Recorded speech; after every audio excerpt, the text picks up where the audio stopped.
Ambasadori i Mbretërisë së Bashkuar në Shqipëri, Nicholas Abbott, zhvilloi një takim me kreun e strukturës së posaçme kundër korrupsionit dhe krimit të organizuar, Klodian Braho, ku diskutua mbi punën e deritanishme dhe mbështetjen e ardhshme të Mbretërisë së Bashkuar për këtë institucion. Gjatë takimit, palët riafirmuan partneritetin e fortë mes Mbretërisë së Bashkuar dhe Shqipërisë, me theks të veçantë në luftën kundër krimit të organizuar si një shqetësim i përbashkët për të dyja vendet. Ambasada britanike theksoi angazhimin e vazhdueshëm të Mbretërisë së Bashkuar për të mbështetur përpjekjet e SPAK-ut në forcimin e sundimit të ligjit dhe rritjen e kapaciteteve institucionale në funksion të sigurisë dhe drejtësisë. Ambasadori britanik Nicholas Abbott u takua me kreun e SPAK-ut, Klodian Braho, për të diskutuar punën e vazhdueshme dhe mbështetjen e ardhshme të Mbretërisë së Bashkuar për SPAK-un. Të dy afirmuan partneritetin e fortë midis Mbretërisë së Bashkuar dhe Shqipërisë, veçanërisht në trajtimin e çështjes së përbashkët të krimit të organizuar serioz, thuhet në reagimin e ambasadës britanike.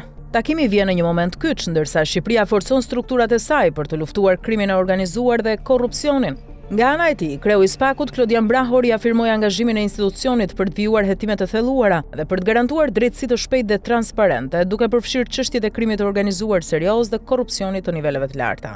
Braho theksoi se mbështetja ndërkombëtare dhe veçanërisht ajo e Mbretërisë së Bashkuar është jetike për rritjen e kapaciteteve hetimore dhe trajnimin e stafit të SPAK-ut, si edhe për përmirësimin e procedurave dhe mekanizmave ligjor. Ky takim shërben si një mesazh i qartë për publikun shqiptar dhe atë ndërkombëtar. Përpjekjet për të luftuar krimin e organizuar nuk janë sfidë vetëm me vendin tonë, por një prioritet strategjik për partnerët ndërkombëtar. Mbështetja e institucioneve të fuqishme ligjore dhe forcimi i bashkëpunimit ndërkombëtar janë element kyç për të parandaluar veprimtaritë kriminale që dëmtojnë ekonominë, shoqërinë dhe sigurinë kombëtare. Në përfundim, takimi Abbott Braho riafirmon vizionin e SPAK-ut për një drejtësi të paanshme dhe efikase dhe angazhimin e Mbretërisë së Bashkuar për të qëndruar pranë Shqipërisë në çdo hap të këtij procesi. Ky partneritet i konsoliduar tregon qartë se përballja me krimin e organizuar nuk është një sfidë izoluar, por një mision i përbashkët rajonal dhe ndërkombëtar, ku bashkëpunimi dhe shkëmbimi i ekspertizës bëhet çelësi i suksesit.